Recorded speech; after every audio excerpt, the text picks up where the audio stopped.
Good evening विद्यार्थियों। आज की क्लास में हम क्लास 10 की मैथ की एक्सरसाइज 8 के बारे में चर्चा करेंगे, जो कि ट्रिग्नोमेट्री से रिलेटेड है। ट्रिग्नोमेट्री के अंदर आपको सबसे पहले बेसिक चीज़ें जैसे sine theta, cos theta, tan, cot, sec और कोसेक का नॉलेज होना चाहिए। ये सारी की सारी जो चीज़ें हैं वो आपकी एक राइट एंगल ट्रायंगल के ऊपर डिपेंड होती है, जिनके अंदर ये एंगल 90 डिग्री है तो इसके सामने का कर्ण कहलाता है, जिसे आप हाइपोटेनियस भी कहते हैं। और जहाँ एंगल बनता है वो आपका बेस कहलाता है, और जो रह गई वो आपकी भुजा परपेंडिकुलर कहलाती है। लेकिन आज की हमारी वीडियो का जो टॉपिक है वो ये नहीं है।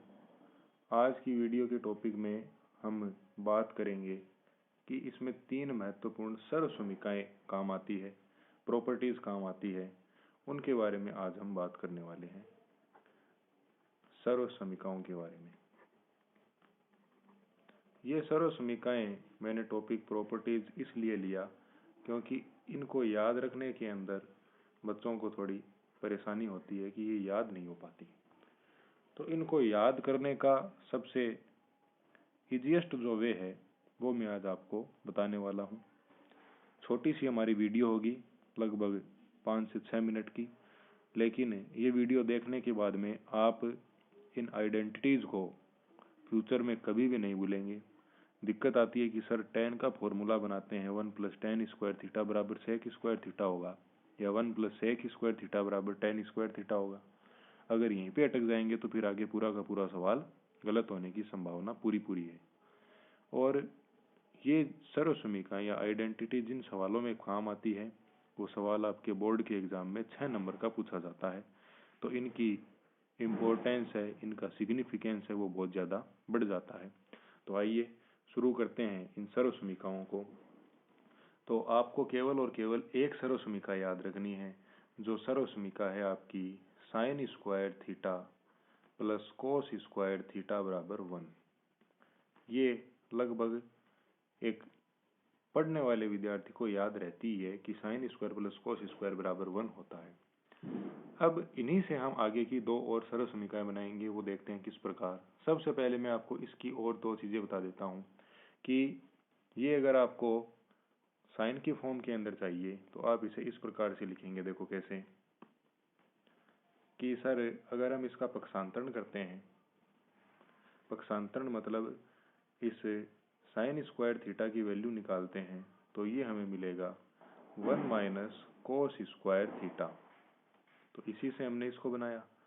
अब हम इसी से कोस स्क्वायर की वैल्यू निकालने की कोशिश करते हैं, तो आप कह देंगे कि सर कोस स्क्वायर थीटा बराबर 1 - साइन स्क्वायर थीटा। तो ये 3 फॉर्मूले आपके यहाँ से बन जाते हैं। तो ये आपको फॉर्मूला ध्यान रखना है कि 1 sign square theta plus cos square theta बराबर हमेशा क्या होता है, 1 होता है। अब अगली बात कि हम दूसरी आइडेंटिटीज को कैसे याद करने वाले हैं वो मैं आपको बताता हूँ। देखो, आपको यह ध्यान रखना है कि हमने अभी पहली जो सर्वसमीका थी वो क्या काम में ली थी, वो हमने काम में ली थी कि sir sign square theta plus cos square theta बराबर 1। इसमें 2 चीज़ें हैं कि हम एक बार तो इसके अंदर साइन स्क्वायर थीटा का पूरी समीकरण में भाग देंगे और एक बार हम कोस स्क्वायर थीटा का पूरी समीकरण में भाग देंगे। तो देखिए रिजल्ट क्या मिलता है। इस साइड में मैं सबसे पहले साइन स्क्वायर थीटा का पूरी इक्वेशन के अंदर डिवाइड करता हूँ, तो मुझे देखिए क्या मिलता है कि sign square theta upon sine square theta plus cos square theta upon sine square theta और बराबर 1/साइन स्क्वायर थीटा। और दूसरी तरफ जो होगा बच्चों, उसके अंदर हम कोस स्क्वायर थीटा का भाग देंगे और देखेंगे क्या मिलता है। बहुत ही अमेजिंग रिजल्ट आपको मिलेगा। तो जब आप इसके अंदर इसका डिवाइड करते हैं तो देखिए आपको क्या मिलेगा कि सर ये दोनों तो कट गए, तो यहाँ पर मिला 1 प्लस कोस अपॉन जो साइन होता है ये आपका बन जाता है कोट स्क्वायर थीटा, और 1/साइन स्क्वायर थीटा बनता है कोसेक स्क्वायर थीटा। तो आपका ये देखिए सेकंड सर्व समीकरण यहाँ से बन गई कि 1 प्लस कोट स्क्वायर थीटा बराबर कोसेक स्क्वायर थीटा। तो चलिए आपकी दूसरी सर्व समीकरण यहाँ से तैयार हुई। अब हम इसी प्रकार यहाँ पर तीसरी सर्व समीकरण को डेराइव करना सीखेंगे और वो आपको लॉन्ग टर्म के लिए याद रहेगी। तो सबसे पहले आप वापस पहली सर्व समीकरण लिखो, sine square theta plus cos square theta is equal to 1। अभी हमने इसमें साइन का भाग दिया, अब की बार हम इसके अंदर किसका डिवाइड करेंगे, कोस स्क्वायर थीटा का भाग देंगे। तो देखो आपको क्या मिलेगा, साइन स्क्वायर थीटा अपॉन कोस square theta plus cos square theta upon कोस स्क्वायर थीटा बराबर 1 अपॉन, इसको मैं नीचे लिखता हूँ, बराबर 1 अपॉन कोस स्क्वायर थीटा। अब जब आप इसको आगे सॉल्व करेंगे तो आप ये देखेंगे कि साइन अपॉन कोस आपका क्या बन जाता है, टेन स्क्वायर थीटा प्लस ये कोस वाला टर्म कट गया तो यहाँ आ गया 1 और बराबर 1 अपॉन जो कोस है वो आपका बन जाता है सेक स्क्वायर थीटा। तो आपकी दूसरी सर्व समीकरण तीसरी सर्व समीकरण यहाँ से प्राप्त हुई कि 1 प्लस टेन स्क्वायर थीटा बराबर सेक स्क्वायर थीटा।